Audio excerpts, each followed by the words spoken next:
Permanent Secretary, General Services Office, Office of the SGF, Dr. Berry, Permanent Secretary, Minister of Information and National Orientation,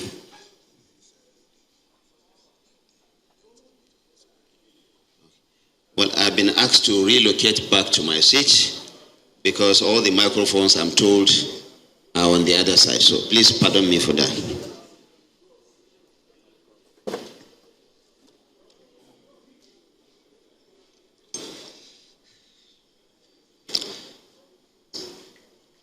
The Secretary of the Government of the Federation, His Excellency George Akume, Your Excellency Senator Atiku Bagudu, Honorable Minister, Budget and Economic Planning, the Permanent Secretary, GSO, General Services Office, Office of the SGF, Dr. Berry, Permanent Secretary, Federal Minister of Information and National Orientation, Dr. Ngozi, Directors General and all heads of agencies under the Federal Ministry of Information and National Orientation and the Honorable Ministry of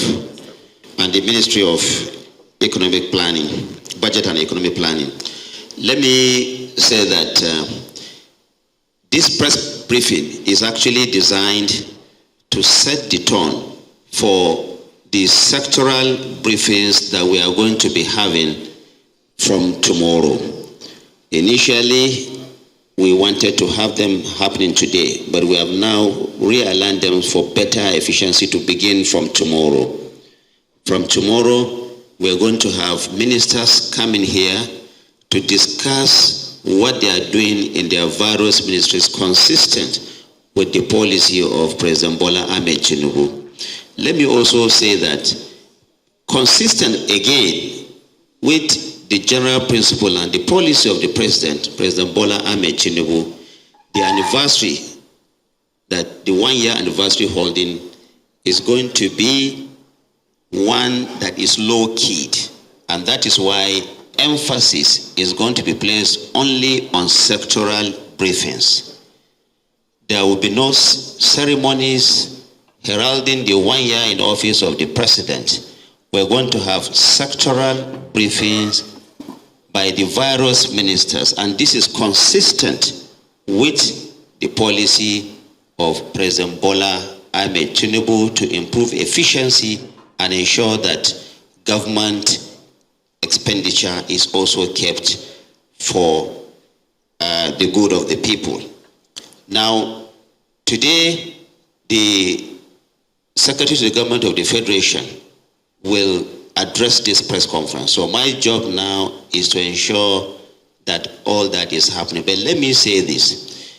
President Bola Ahmed Tinubu has always insisted that information should flow from government to the people, because it is the people that have elected this government in place. So all the time, he has directed that we must continue to ensure that information that is useful to the people is provided to the people honestly, timely, and responsibly. In turn, we also request you, distinguished members of the media, to please keep focus by reporting honestly, responsibly, and also with a deep sense of patriotism for our dear nation. We all know that the media, the responsibility of the media is to ensure that the people know about what is happening at all time and to also hold government accountable. President Bola Ahmed Tinubu is a product of democracy. He believes that democracy cannot thrive where the media is also not doing its job the way it should do. So that is why over time, the Federal Ministry of Information and National Orientation has found it necessary to brief members of the press all the time about what is happening in government so that Nigerians will get informed and in turn also take feedback from Nigerians back to government. I want to plead with you to please do your job as much as you should do, but have a deep sense of patriotism, responsibility, and honesty in the discharge of your duties. From tomorrow, all the ministers will have, their time to discuss what is happening in their various ministries. But for now, let me invite the distinguished Secretary to Government, Senator George Akume, to address you. After which we will take one or two questions, and then the sectoral briefing, like I said, will commence from tomorrow. Thank you very much. And now I have the honor and privilege to invite the distinguished Secretary to Government, Senator George Akume, to deliver his address. Thank you. Thank you very much, the Honorable Minister of Information and National Orientation, Elijah Mohammed Idris. Your Excellencies, Senator Atiku Bagudu, my friend, the Honorable Minister of Budget and Economic Planning, Permanent Secretary, GSO Office of the Secretary to the Government of the Federation, Honorable Permanent Secretary, Information, DGs, Chief Executives, parastatals and agencies under the Ministry of Information, publishers, directors, editors, bureau chiefs, invited guests, gentlemen of the press, ladies and gentlemen. The Minister of Information has already briefed you what is going to be activities from tomorrow. This is an event that is low-key, and we must take cognizance of that, low-key. I bring you felicitations from the President and Commander-in-Chief of the Armed Forces, Federal Republic of Nigeria, Bola Ahmed Tinubu, GCFR. It is with great honor and a deep sense of responsibility that I welcome you, particularly members of the Fourth Estate of the Realm in Nigeria, and those from other shows, to this review session, aptly titled Ministerial Sectoral Updates. This event offers an invaluable opportunity to reflect on the journey we embarked upon about a year ago and to share the remarkable progress made under the President's visionary leadership. The objective is to acquaint the good people of our country strides taken within the first year of this administration. Essentially, this event is purposed to render accountability to Nigerians by promoting the accomplishments of the present administration within its first year in office, and to reassure our citizens that government shall remain focused and committed to the implementation of the renewed hope agenda for positive impact on the socio-economic life of Nigerians.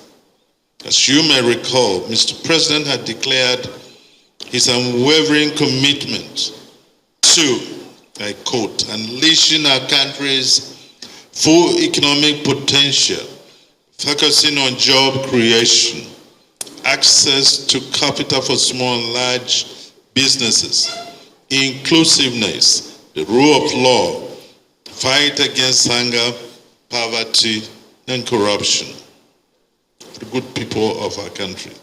It is therefore imperative that the public is made aware of such commitment, as well as the programs and projects being pursued by government. Government is also poised to unveil measures being taken to positively change the trajectory of the current Nigerian economy. Let me begin by admitting that the first year in office of Mr. President has been a testimony of sorts and goes to show the unwavering commitment and resilience of this administration towards serving the Nigerian people with diligence integrity, and dedication. Despite the daunting challenges from all angles, President Tinubu has maintained his calm and demonstrated exemplary leadership qualities, thereby guiding our nation with vision and foresight. From the onset, President Tinubu's administration set forth an ambitious agenda focused on economic revitalization, social inclusion, and infrastructural development.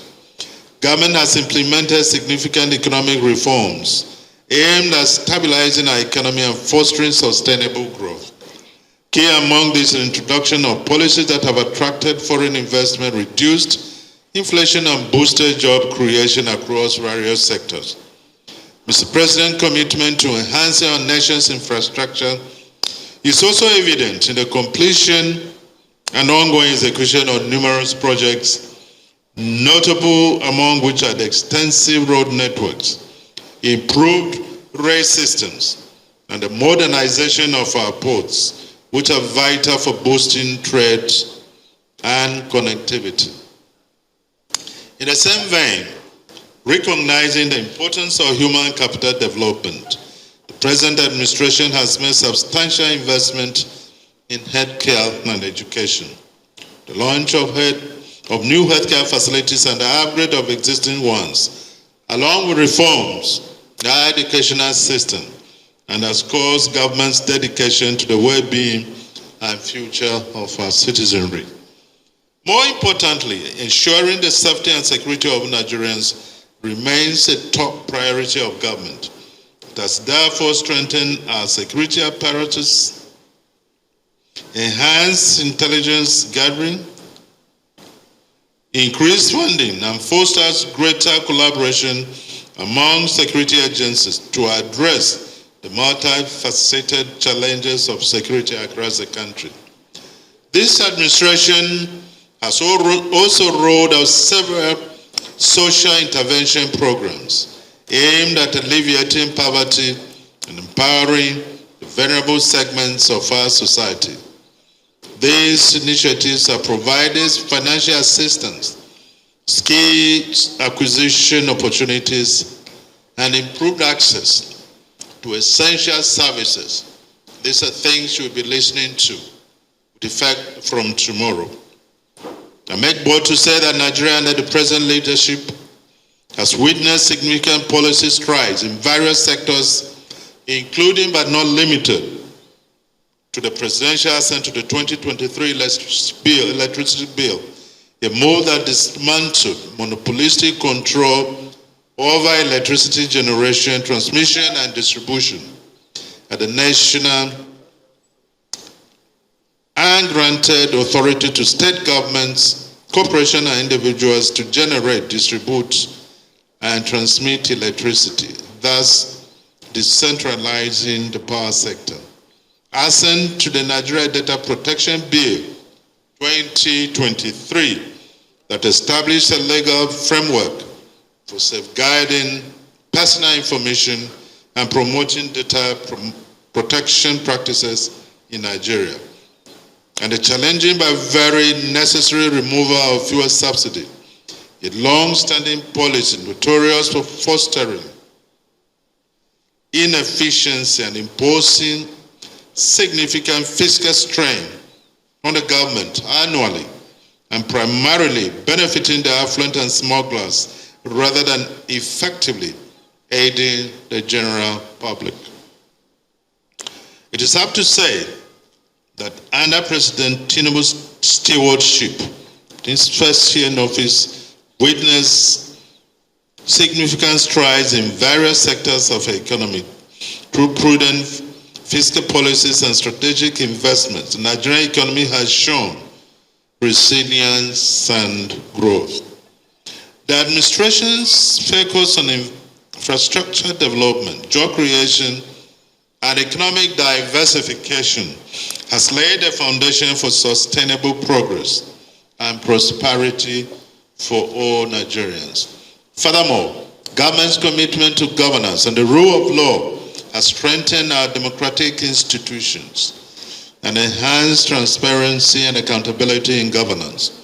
His unwavering resolve to combat corruption and promote ethical leadership has aimed at administration and support of the Nigerian people and indeed worldwide.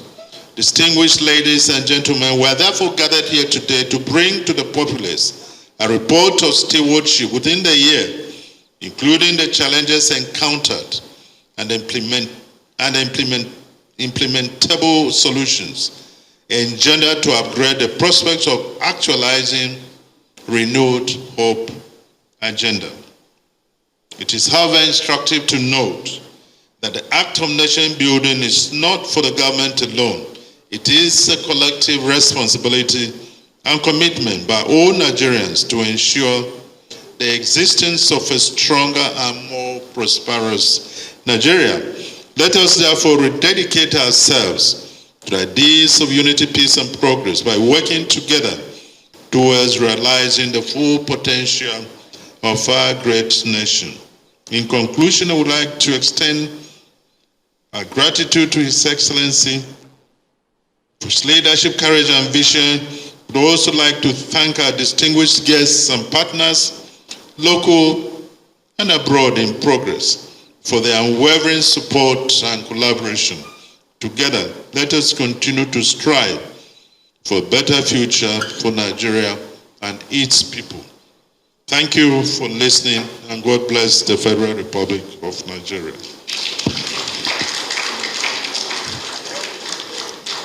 Thank you very much, the Secretary to the Government of the Federation. They said it takes a very successful personality to lead very successful people. I want to believe that the SGF deserve another round of applause, please.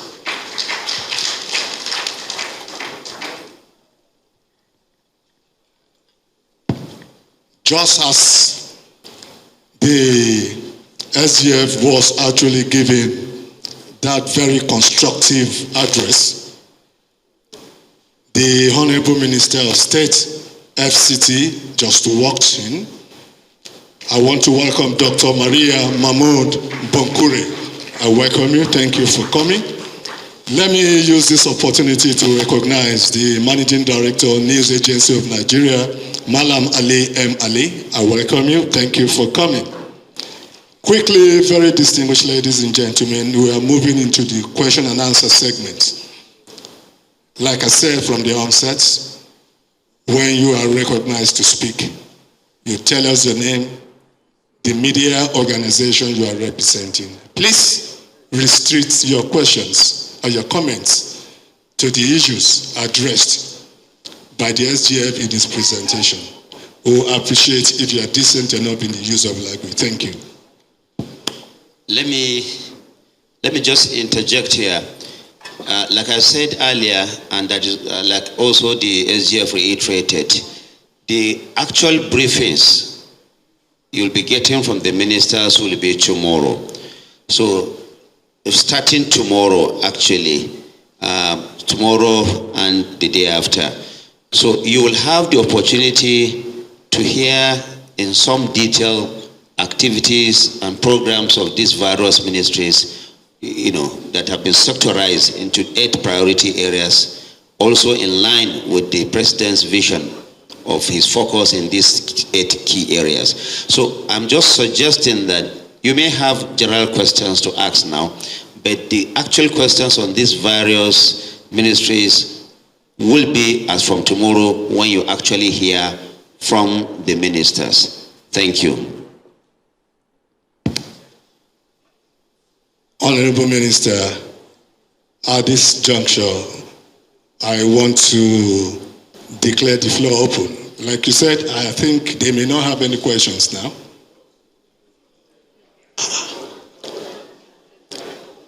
Okay. Please, we'll just take 1 or 2 questions. For the first segment, if time permits, we'll take another one.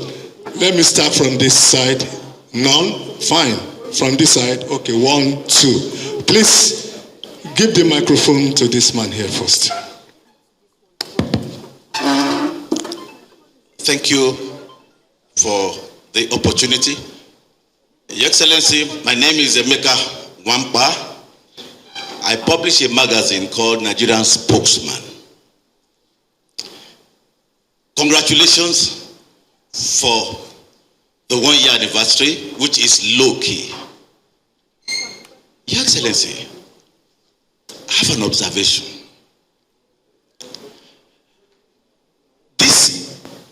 The President has demonstrated unusual courage in driving some reforms.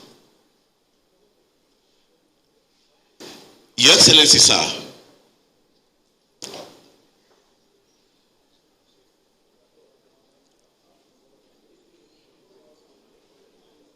can I go?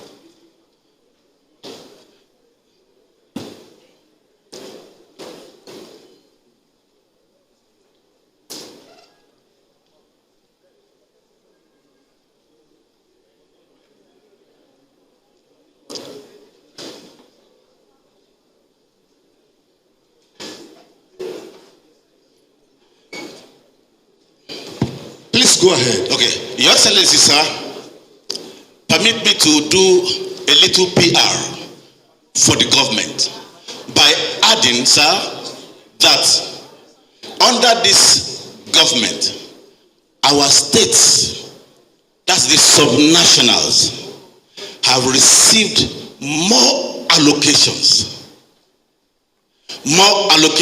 that have either doubled or tripled. But sadly, there is little to show in these states. Your Excellency, sir, under your office, you have a forum of secretaries to the state governments of the Federation.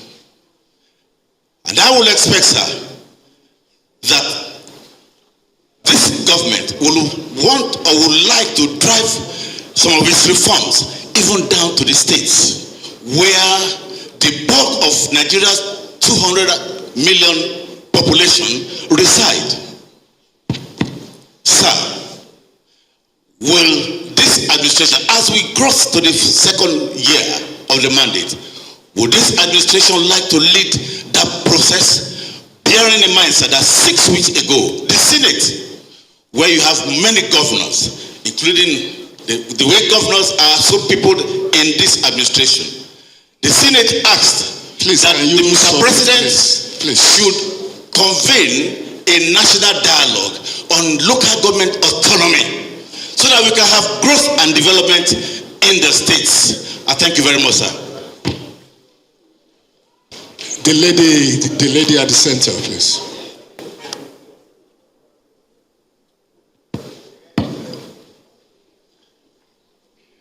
Good morning, Your Excellencies.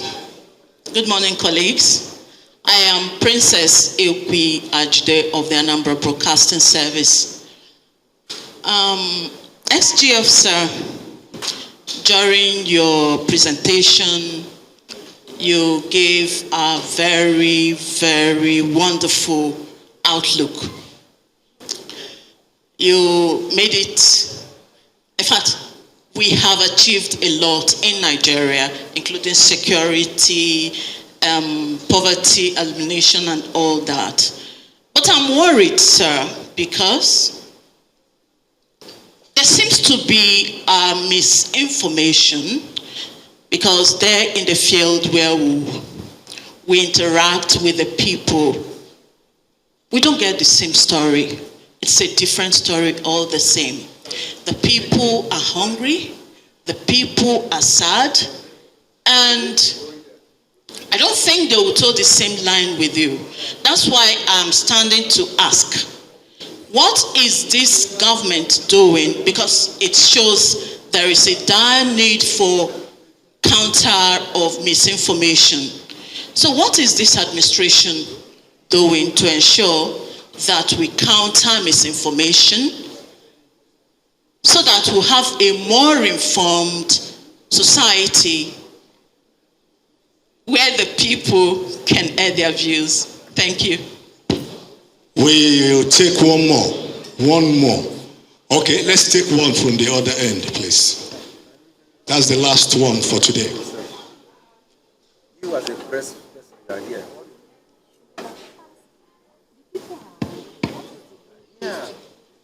Thank you, Your Excellency, the Secretary to Government of the Federation, the Honorable Ministers and other members of the High Table.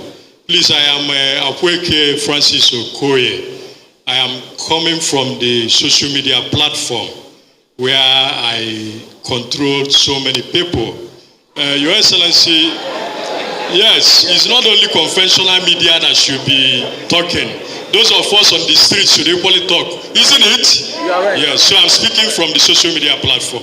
Your Excellency, I'm your son, Akweke Francis Okoye.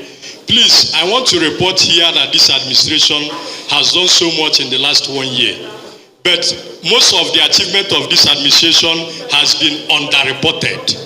I am urging the Ministry of Information, the Secretary to the Government of the Federation, and all other parastatals, agencies of government who are saddled with the responsibility of telling Nigerians what the Bola Ahmed Tinubu administration has achieved to increase their tempo. Those of them in the street are being intimidated by the propaganda from the obedient platform, from the Atiku and PDP platform. I'm telling you the truth. Thank you, please. So we need to increase the tempo on what the Asiwaju administration has achieved. Let the people hear it and know it. Thank you very much. Thank you very much. The SGF, sir, you may wish to respond to the questions, please. The guy is looking for his own way to penetrate. Well, can you lend me your ears, please? I know Nigerians are very, very tolerant people. We can always listen to the views of our fellow brothers and sisters, even if we disagree with those views. So please let that spirit be in the air as we gather here to talk about the journey so far. I'll be taking the first questions, and the second one will go to the Honorable Minister of Budget and National Planning, while the last one will be taken by my colleague from the Ministry of Information. First and foremost, let me agree with you that more funds are going to the states. And that is the typical Asiwaju attitude to governance and commitment to the rule of law and constitutionalism. Someone who believes so much about fiscal federalism, he believes that in a typical federal setup, you have tiers of government, and these tiers of government are also what? Independent. We have the federal, the state, and the local government. All of them have access to the federation account. So what goes to each state is under the control of the governor of their state and the legislature of that state. These monies are supposed to be applied prudently, efficiently, for the benefit of all of us. You observed correctly that the bulk of the people, most of us, live at the state, local government levels. I want to state that many of the states are also doing their best for the people. I was governor of a state before. And I can also talk about competing interests at all levels of governance. And therefore, we'll continue to give governors the chance to do their best for their people. And where their people feel they're not doing their best, the legislatures are also there to make an input. The whole purpose is to ensure that the welfare of the people is promoted and enhanced. On the need for national dialogue on local governments, I think that the National Assembly has done quite a lot on the issue of local governments, their autonomy. I remember the last administration also came up with some executive orders to enhance the independence of the local government. The National Assembly is fully supportive. Present government is also very supportive of that. We believe very strongly too that we continue to improve on the question of autonomy for the local governments. And as you also mentioned, that's the closest tier of government to the people. So we take note of your question. I will continue to improve in our relationships. So I thank you so much for that wonderful question.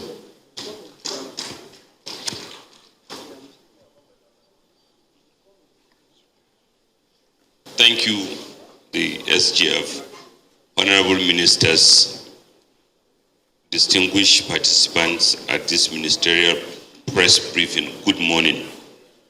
The question by, I believe, Emeka Nwangpa was, what is the government doing to confront the challenge in the system? And the starting point is that this government, I believe led by President Ahmed Bola Tinubu, campaigned on a renewed hope agenda. And that renewed hope agenda came out of introspection and interrogation of what we have done as a country and collective experiences of different stakeholders who were party to the renewed hope agenda as ambitioned by President Asiwaju Bola Ahmed Tinubu. Not surprisingly or accordingly, 8 priority areas were developed, which among other objectives are to help us make choices that we should have taken maybe years ago or even decades ago, which so long as we don't take them, we might continue to wobble, because the experience of countries with whom we are competing or with who we wish to be like show that they took those choices long ago, and maybe it's for, and those choices are necessary and responsible. While, of course, as part of the coming face-to-face with our reality, they may involve some discomfort, some pain, but true leadership involves first and foremost telling those who are leading the truth of your reality. So we embarked as part of the renewed hope agenda on a macro economy reform, because that was what was responsible for low investment, low revenues, and our economy size was shrinking, was too small compared to our need. Nothing we do can solve the problem of underinvestment in various sectors of the economy, be it security, be it education, be it social welfare, without restoring a macroeconomic environment that can stimulate investment in our economy, which will generate revenues for us to fix security. That is why we are not even producing crude oil in the quantity we used to before, or as allowed by international convention, which is our OPEC quota, because of underinvestment, whether in the physical infrastructure itself or security, and so on and so forth. Food security, despite our potential, we are underinvesting. We are not, most of our farmers are one season per year farmers. So when you have an asset that you only utilize 4 months in a year because you don't have irrigation, you don't have water bodies. Most of our fishing communities, they go to freshwater bodies where there's no fish anymore. We have to transit them. The livestock sector, which in countries like New Zealand is an important engine of growth, but in our country, due to cumulative underinvestments, it's even formed a basis for a conflict rather than economic opportunity. Our infrastructure is not catching up with our dreams. Our educational system, our health system is suffering from underinvestment, and this, in addition to our other sectors, the creative economy, digital economy, the steel sector, creative economy. So what is the answer to all this? Is to restore macroeconomic stability that will ensure that investors, both domestic and international, put their pace in our economy once again. And we are all doing this without a blame game. One of the things that President was very clear about is not blaming anybody. Some of these are historical. They have taken this underinvestment, maybe they have been decades in the making. But the bold and courageous leader that he is, he said, I'm going to take them on. And I apologize for the pain that they might occasion, but they are necessary. So, not surprisingly, exchange rate is not yet where we want it to be. Inflation is not yet where we want to be. But is our strategy right? Absolutely. We believe our strategy is right, but it requires occasional calibration. Put good money to use. Just this morning we were told Mr. President have directed low-key celebration. Mr. President have directed government to buy CNG buses in order to support the transition to CNG and lower energy competitiveness. Mr. President have directed a reduction in government travels. Some may mock that, but these are profound measures that goes to the mindset of the leadership that we have. And as well as initiatives that have been introduced to solve legacy problems that the country, so that everyone will have a sense of belonging. Constituent parts of Nigeria will be mobilized to give in their best. We are a federation. Mr. President is one of the most ardent supporters of our federalism, who supports the restoration of local government to their place of pride in our system. State governments as necessary partners in a cooperative federalism so that we can all do better together. And for the federal government to put the resources we have as challenge as we are, so that both the domestic economy and international investors will know that we mean business, we can do it with the resources, we can start it with the resources we have so that we can earn their confidence. And it's happening. Rating agencies have acknowledged our reforms. leaders of different countries have acknowledged our reforms.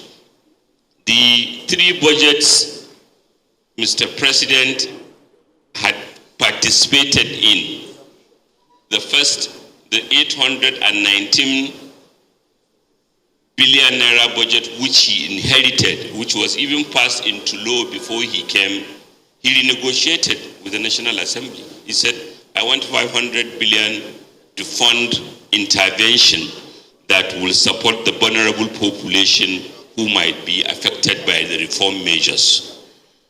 This, about 200 billion went to agriculture, 75 billion to the medium and small enterprise sector, and as well as 40 billion to the nano credit sector. Equally, another budget of 2.17 trillion that went to support gains in national security, most of it to security and infrastructure, and also providing more money for cash transfer and meeting commitment to the labor union. Then the 2024 budget, which have 2 remarkable features. One, the determination, despite our challenges, to restore budget discipline by lowering fiscal deficit. So that is why the 2024 budget targeted a reduction in deficit from 6.11% in 2023 to less than 4% in 2024. And increase in capital expenditure relative to recurrent expenditure. 39% expenditure, which is the highest in our history. In addition to innovative programs, a 100 billion naira fund for consumer credit, which has taken up, which is designed to mobilize our manufacturing sector to produce again. A mortgage fund to support the creation of mortgages. Just yesterday, I had the privilege, the opportunity to accompany the coordinating minister of the economy upon the invitation of the Minister of Housing to Karsana, where Mr. President had earlier in the year launched a 100,000 renewed hope housing program across 7 states. The building has advanced, so we believe that with consumer credit mobilizing the manufacturing sector, with mortgages re-energizing the housing sector, with Natural Agricultural Development Fund mobilizing the agricultural sector, our youth and our productive economy will be mobilized. The 130 billion we provided for conversion, for transition to CNG, which is a cheaper form of energy than petroleum, is designed to restore energy competitiveness so that our manufacturing sector, our transport sector, our economy will benefit from cheaper form of energy that will support the economic reform. We have a 3 million technical job programs that the Ministry of Digital Economy is already working on to ensure that at least 3 million young ones are given. But in all this, we are not blind to recognize that the reforms will hurt others more than others disproportionately.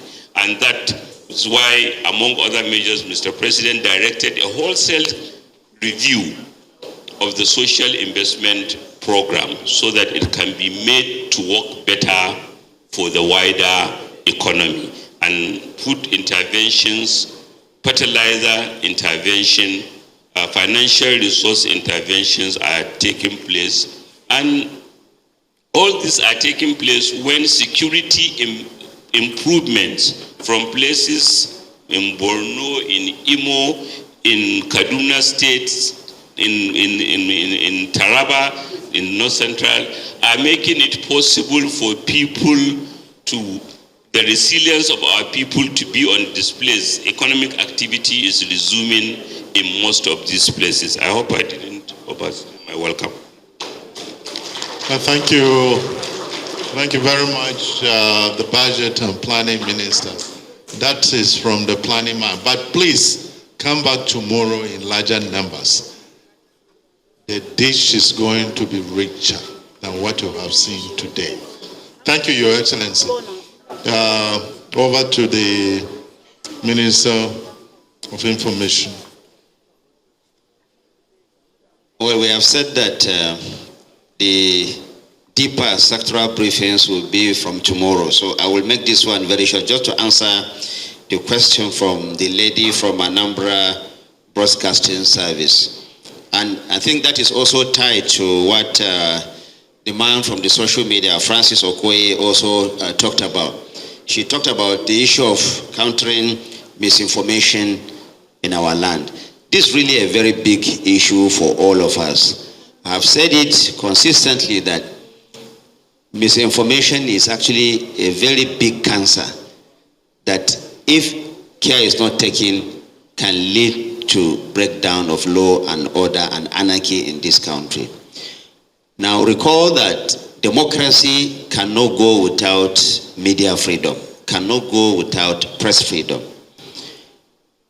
The media in Nigeria has been largely free, and President Bola Ahmed Tinubu is determined to make it even freer.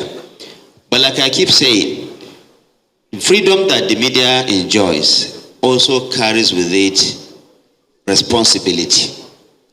What that means is that while it is within the right of the media practitioners to report whatever they think they should report about, they also have a great duty to ensure that this is being done responsibly, honestly, and with a deep sense of patriotism. Meaning that there cannot be media freedom, or you cannot say something is free when it is also fake or not true. All purveyors of fake news, misinformation, and disinformation are not within this space called media freedom or press freedom. Press freedom relates to the ability of a practitioner, or anybody for that matter, to relate his story responsibly, honestly, and factually. You cannot say what is untrue. You cannot say things to malign someone deliberately and call it press freedom or freedom of expression.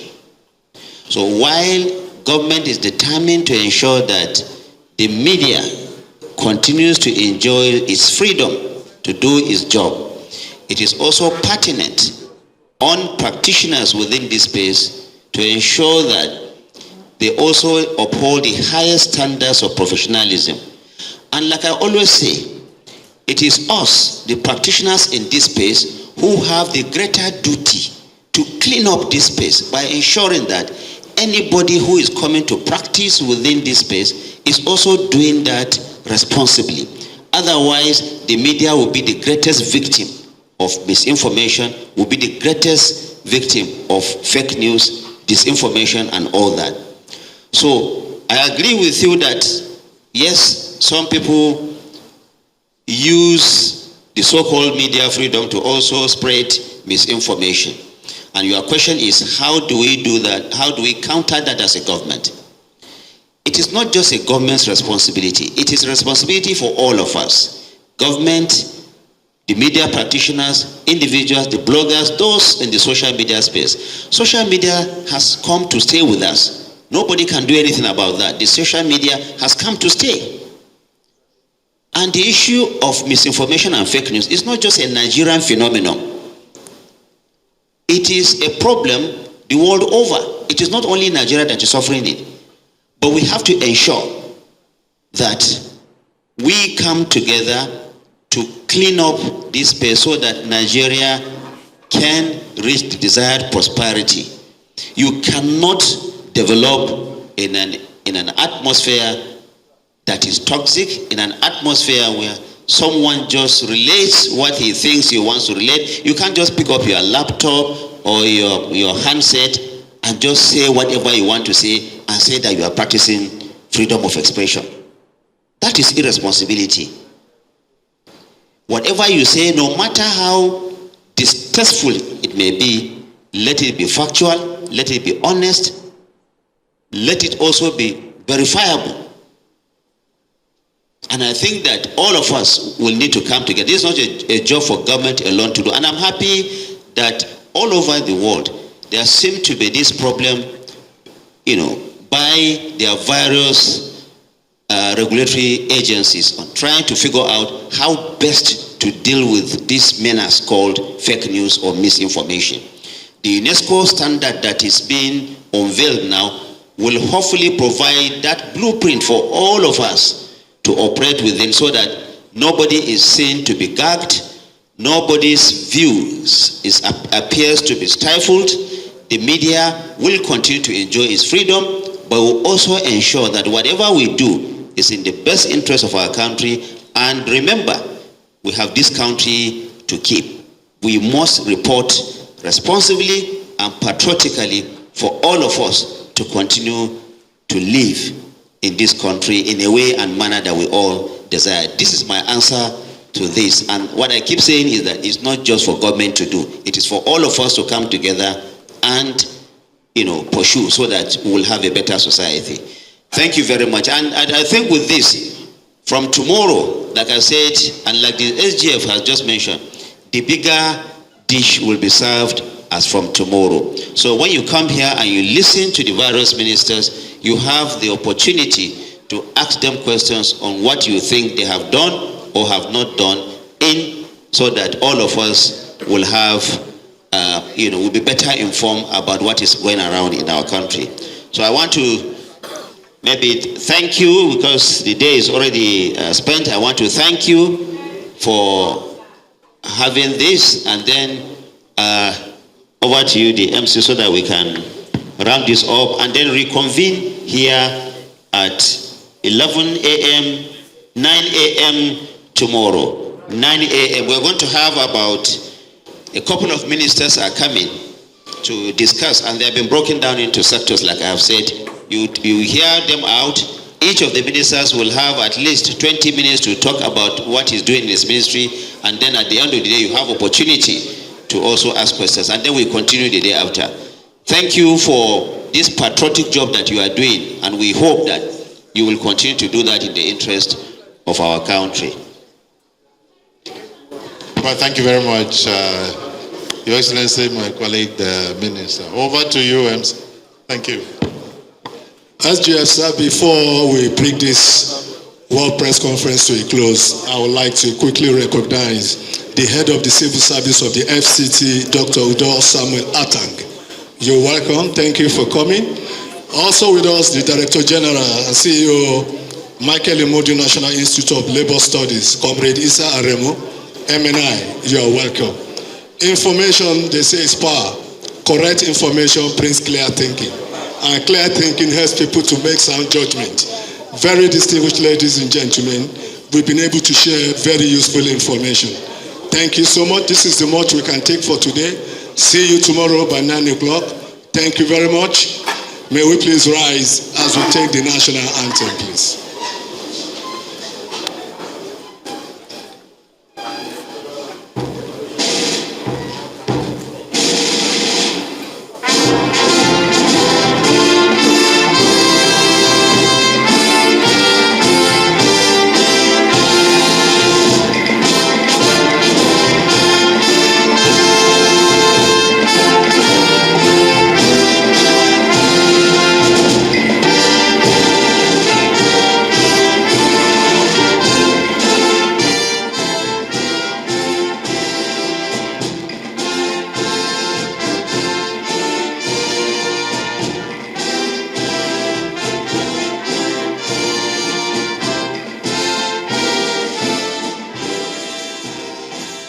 Live at the Ministerial Sectoral updates. This is a 12-month review. Of course, we are approaching 1 year in office of this administration, and beginning tomorrow, each of the ministerial departments will be sharing their review and updates of the year thus far. Nii, what do you think of this approach to the report card? Of course, everybody is already talking about the state of the nation 1 year later.